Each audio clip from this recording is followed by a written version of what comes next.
Amados e queridos, a paz do Senhor Jesus Cristo a todos vocês que estão assistindo esse vídeo nesse momento, amém?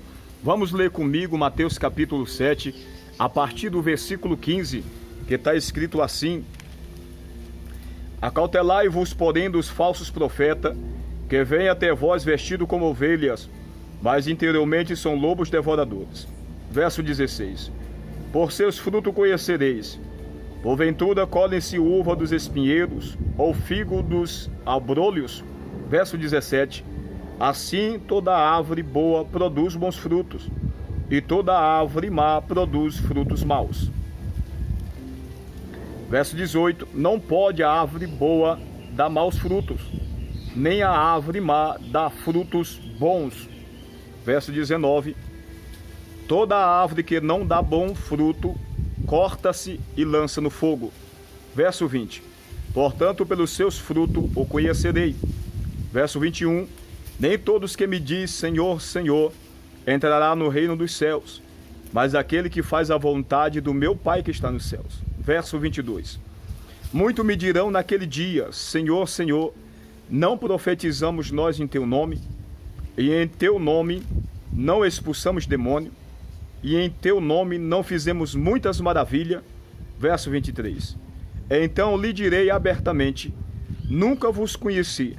Apartai-vos de mim, vós que praticais a iniquidade. Verso 24: Todo aquele, pois, que escuta estas minhas palavras e as pratica, assemelhá-lo-ei ao homem prudente, que edificou a sua casa sobre a rocha. Até aqui nós vamos ver uma coisa e outra dentro desses versículos, amém? O Senhor Jesus está aqui nos ensinando sobre os falsos profetas. E observe que o Senhor usa uma linguagem para nós entender melhor, né? O Senhor usa aqui a natureza sobre as árvores que são má e as árvores que são boas, ou seja, árvores que produzem bons frutos, mas tem também as árvores que produzem os frutos maus, aqueles frutos que não dá para comer, não dá para se alimentar daqueles frutos, porque são frutos ruins, amargo, podre. O Senhor está se referindo aqui, usando essa linguagem simbólica, para nos dar a entender sobre as nossas obras, os nossos feitos. Quando se fala de obra, está falando dos nossos feitos, da nossa conduta diariamente.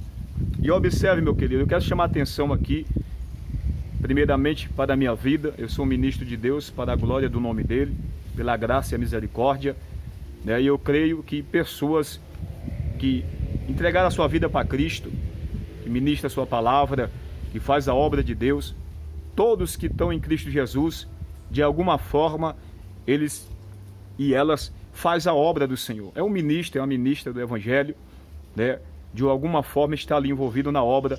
Então, essa palavra é para todos, não é só para o profeta ou para determinadas pessoas, não, são para todos, é para todos nós esta palavra.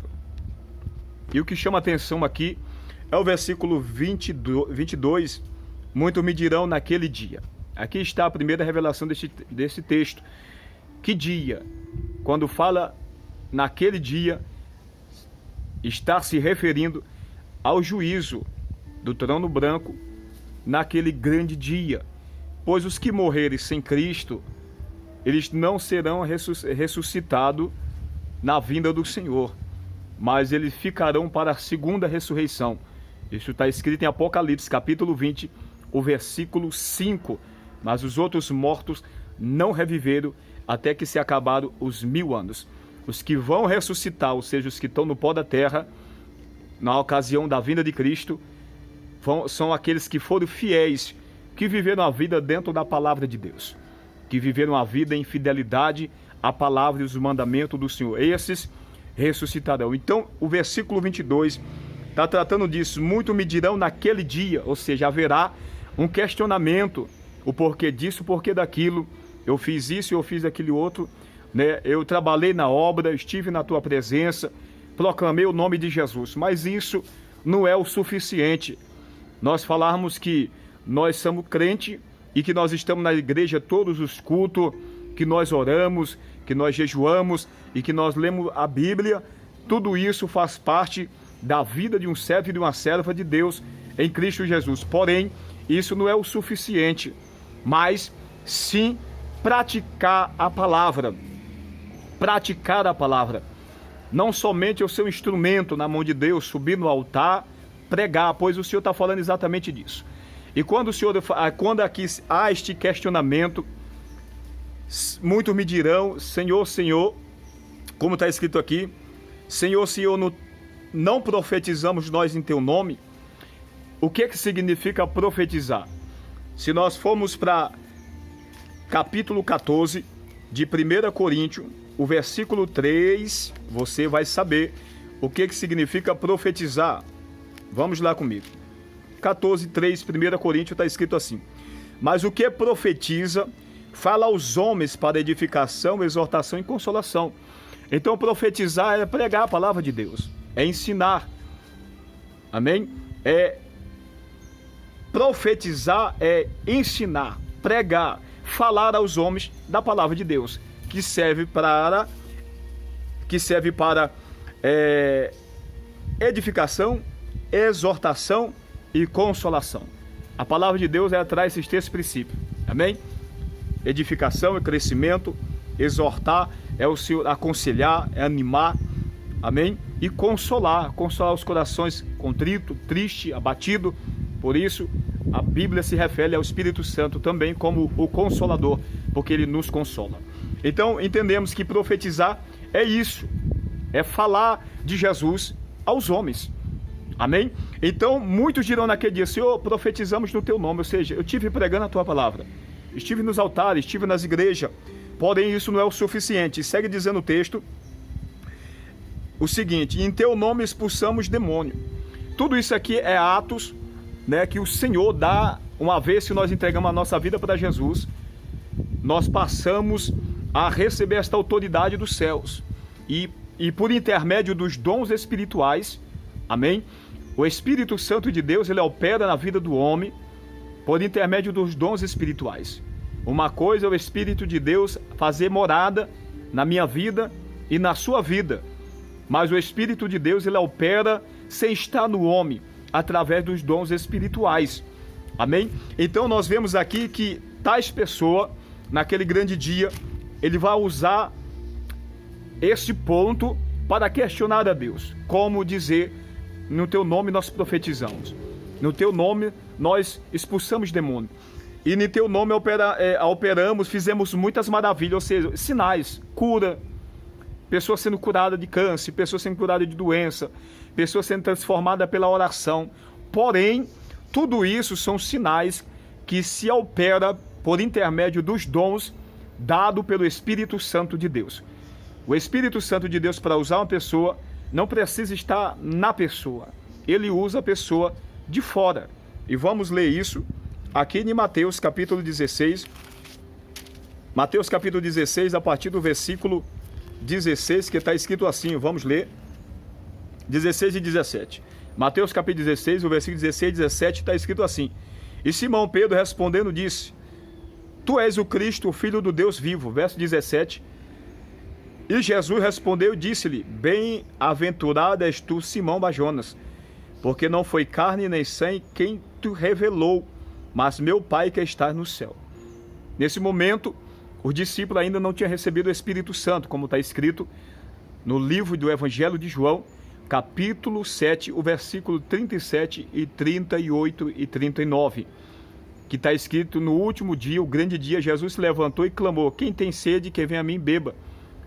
Quem crê nas Escrituras, quem crê em mim, como diz as Escrituras, rio de água viva correrão do seu ventre. E o versículo 39 está escrito: mas ele falava isso do Espírito Santo que haviam de receber os que nele crescem, porque o Espírito Santo ainda não fora dado, por não ter Jesus ainda sido glorificado. Jesus só podia dar o Espírito Santo aos seus escolhidos, aqueles que o recebessem como Senhor e Salvador, depois da morte e ressurreição, que ele recebera a promessa do Pai para dar para os seus, ou seja, a sua igreja. Então nós vemos aqui que Pedro, ele recebe uma revelação, e o Senhor Jesus fala de onde vem essa revelação, e diz: não foi carne e sangue, ou seja, não foi o homem, Pedro, que te falou esta revelação, essa verdade, mas o meu Pai que está no céu. Ou seja, O Espírito de Deus, o próprio Deus, revelou para Pedro, sem Pedro ter o Espírito de Deus, que Jesus era o Cristo. Então, chegamos à conclusão que uma pessoa ela pode ser usada tremendamente sem o Espírito Santo habitar nela ou nele. Amém? Então, vamos voltar para esse versículo para nós entender um princípio. Sinais não quer dizer que nós somos salvos e não quer dizer que nós vivemos uma vida de santificação. Os sinais operados não significa isso. Então é que esse texto está falando de pessoas que estão na igreja, de profetas que profetizam no nome de Jesus, mas no seu coração são pessoas que está cheio de malícia, de maldade.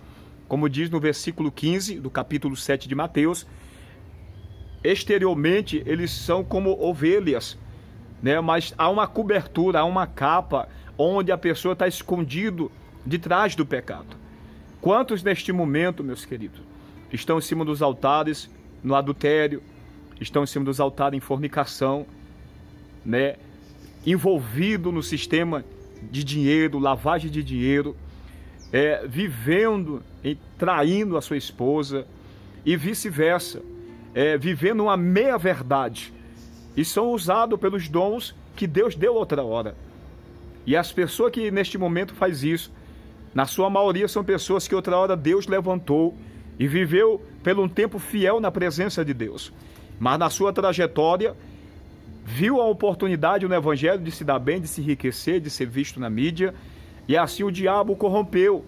Assim o diabo corrompeu a mente, e muitos milhares pela terra se encontram neste momento em cima dos altares, já acomodado a viver desta maneira. Viver com a mulher hoje, viver com outra mulher amanhã, e não vendo a consequência no momento dos seus atos, a pessoa permanece no pecado e se dando bem financeiramente, se dando bem, tendo vários relacionamentos, achando que está se dando bem, mas na verdade está seguindo um caminho de perdição e banição da presença de Deus eternamente. O diabo está ganhando e conquistando essas vidas a cada dia, sem que elas e eles percebam isso, porque a sua mente já estão cauterizada, vivendo essa meia-verdade. E esta palavra se aplica a todos nós, começando por mim que estou aqui ministrando. E entenda, meus queridos, que nós todos estamos sujeitos ao pecado e a ser vencido por ele. Por isso precisamos ter uma vida constante de oração, consagração e principalmente vigilância naquilo que falamos, naquilo que vivemos dentro da nossa casa, com as nossas esposas, com a nossa família, aquilo que vivemos no trabalho. Quem é nós dentro do nosso trabalho? Quem é nós dentro da nossa casa, no nosso relacionamento com as nossas esposas, com nossos filhos? Quem é nós dentro da sociedade? Então é aí onde está o verdadeiro cristão. É os frutos. Por isso que Jesus disse, olha, pelos frutos o conhecereis. Então, observe que no versículo 19 está escrito, toda árvore que não dá bom fruto, não mau fruto, não dá bom fruto, corta-se e lança no fogo. Que fogo é isso? O juízo final. É o juízo final. Será lançado no fogo. Será julgado somente para saber por que está sendo sentenciado, e ali será banido da presença de Deus. Repito, isso está escrito no livro de Apocalipse, capítulo 20, a partir do versículo 15 a partir do versículo 11 até o versículo 15. Leia na sua casa, porque não vai ficar muito extenso esse vídeo. Amém? Observe, vamos continuar aqui. No verso 20, portanto, pelos seus frutos o conhecereis. O que é os frutos? O Senhor está usando uma alegoria de árvores para aplicar o seu ensinamento para uma melhor compreensão. Assim como as árvores é a nossa vida, a vida do ser humano. As árvores produzem os bons frutos, mas tem as árvores que produzem os maus frutos. Assim é o ser humano. Tem as pessoas que produzem os bons frutos em Cristo Jesus, aqueles que estão em Cristo Jesus. Mas tem aqueles que estão em Cristo Jesus que produzem os maus frutos, ou seja, as más obras, o pecado, a maneira de viver dissoluta, a maneira de viver errada, sabendo da verdade que é a palavra, mas não pratica essa verdade. E a pessoa permanece profetizando, a pessoa permanece expulsando o demônio, a pessoa permanece sendo usado pelos dons e a pessoa acredita ter o Espírito de Deus, quando na verdade se encontra como Saul, governando com a coroa na sua cabeça, tendo todo o império, porém o Espírito de Deus já não habitava na vida dele. E por que não habitava? Porque ele desobedeceu a palavra de Deus, não praticou a palavra. E eu quero aqui com os irmãos, vamos comigo nessa passagem em 1 Samuel, capítulo 15, o versículo 11, está escrito assim: arrependo-me de haver posto Saul como rei, porquanto deixou de me seguir, não executando as minhas palavras. Então, quando nós deixamos de seguir ao nosso Deus, quando nós não executamos a sua palavra, a consequência disso está no capítulo 16 de 1 Samuel, o versículo 14, que está escrito assim: e o Espírito do Senhor se retirou de Saul, e assombrava um espírito mau da parte do Senhor. A consequência da desobediência aos mandamentos de Deus é a retirada do Espírito de Deus sobre a vida do servo e da serva. E quem passa a atuar naquela casa vazia desde então é os espíritos malignos, por permissão de Deus, pois essa é a consequência. O pecado, há uma consequência para o pecado.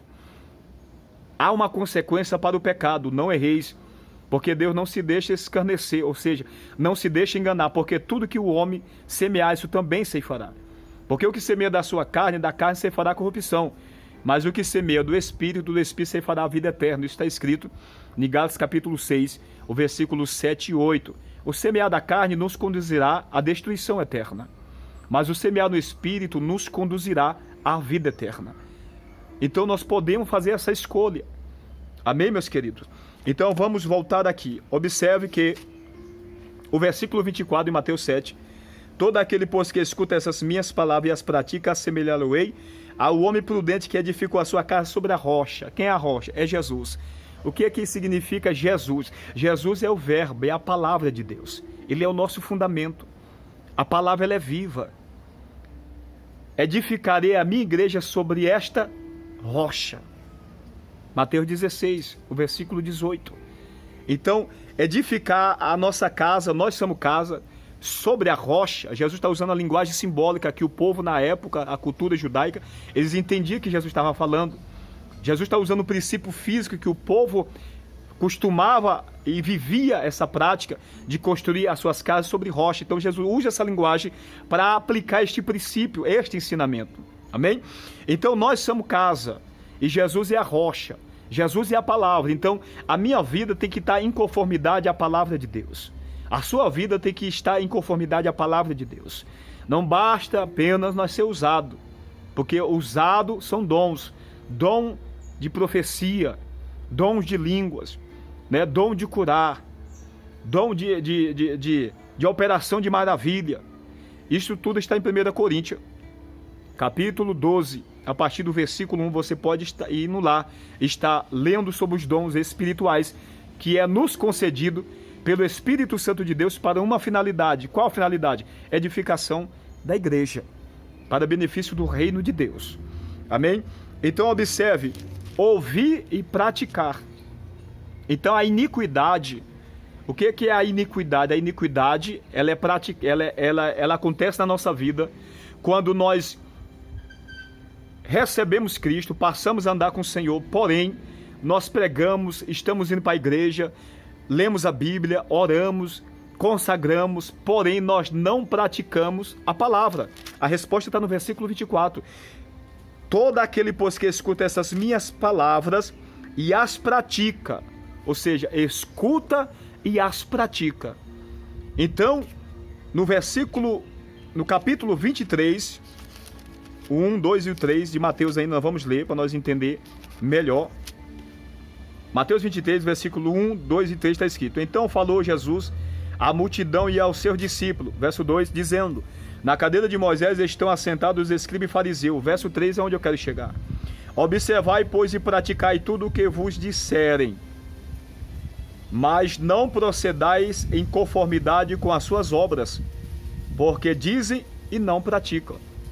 Então, observe, Jesus está falando para os seus discípulos, diz: olha, os fariseus e os escribas estão na cadeira de Moisés, é quem estão comandando aí, é quem estão dando as leis, é os que dizem, é os que estão fazendo acontecer, porém, conforme tudo que ele falava, vocês praticam. Por quê? Porque eles ensinavam uma verdade, que é a palavra de Deus, porém, aquela verdade que eles ensinavam, que era a palavra de Deus, eles não praticavam, eles não aplicavam aquela verdade que eles ensinavam para as pessoas na sua própria vida. Por isso Jesus diz: mas não procedais conforme as suas obras, ou seja, os seus frutos, porque eles dizem, ou seja, eles pregam, eles dizem, mas não praticam aquilo que pregam. Então, Mateus capítulo 7, o versículo que nós estamos lá meditando, analisando, é a mesma coisa. Aqui estão profetizando, estão expulsando o demônio, estão operando maravilha, porém não praticam a palavra de Deus, não aplicam ela nas suas próprias vidas. A verdade que muitos neste momento estão pregando, estão salvando vida, porém a pessoa que está pregando vive uma meia-verdade ou não, nenhuma meia-verdade, a vida completamente destruída, a vida completamente errada, vivendo uma vida de injustiça, de mentira, de engano, de enrolação, de fornicação, de adultério, todo tipo de pecado, ou seja, não se enquadrando, não aplicando esta palavra na sua vida. A pessoa está seguindo um caminho de morte eterna, de destruição e miséria eterna.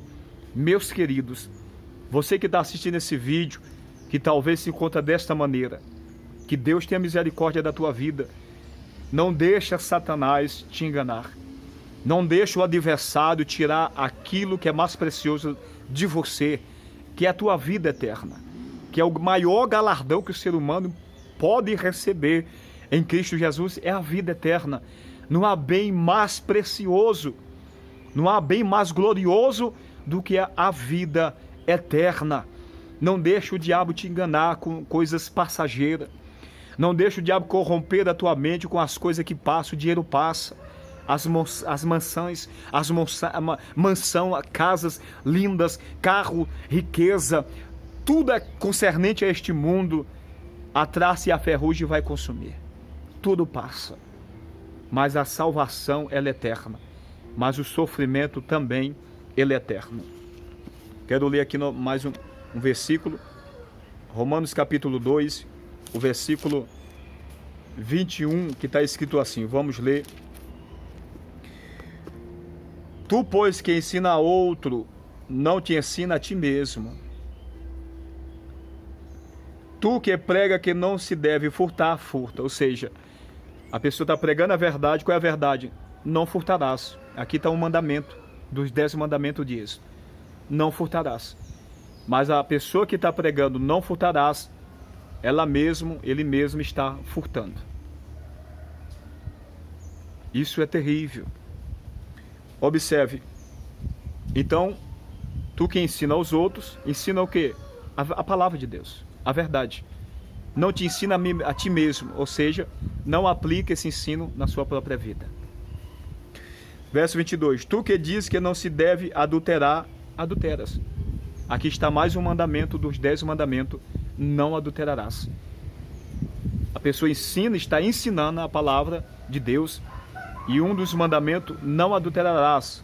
Não minta, não rouba, não faça as coisas erradas, porque a palavra do Senhor ensina. Mas a própria pessoa que está ensinando tudo isso está vivendo o oposto. Enquanto ensina que não deve adulterar, a pessoa está em adultério, traindo a sua esposa, ou a esposa traindo o esposo. E seguindo assim, se não houver arrependimento, um caminho de perdição eterna. Amém? Verso 23. Tu que te gloria na lei, desonra a Deus pela transgressão da lei. A palavra de Deus. A pessoa se gloria: eu sou crente, eu sou um servo de Deus, mas desonra a Deus não praticando a lei de Deus, a palavra de Deus, não aplicando na sua própria vida. Então, nós desonramos ao Senhor. Quando nós falamos Senhor, Senhor, é essa expressão que você vai entender em 7:21. Nem todos que me dizem Senhor, Senhor entrará no reino dos céus. Por quê?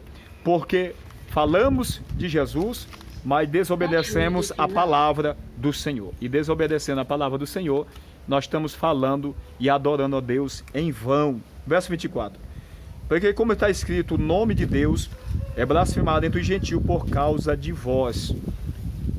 O nome do Senhor tem sido e está sendo difamado, blasfemado diante dos gentios, aqueles que ainda não foram alcançados pelo Evangelho, por intermédio das obras dos crentes. Claro que sempre vai existir a sua exceção. Mas neste momento tem muitas pessoas se escandalizando pela vida de líderes, por causa das suas condutas, por causa daquilo que houve das suas vidas nas redes sociais.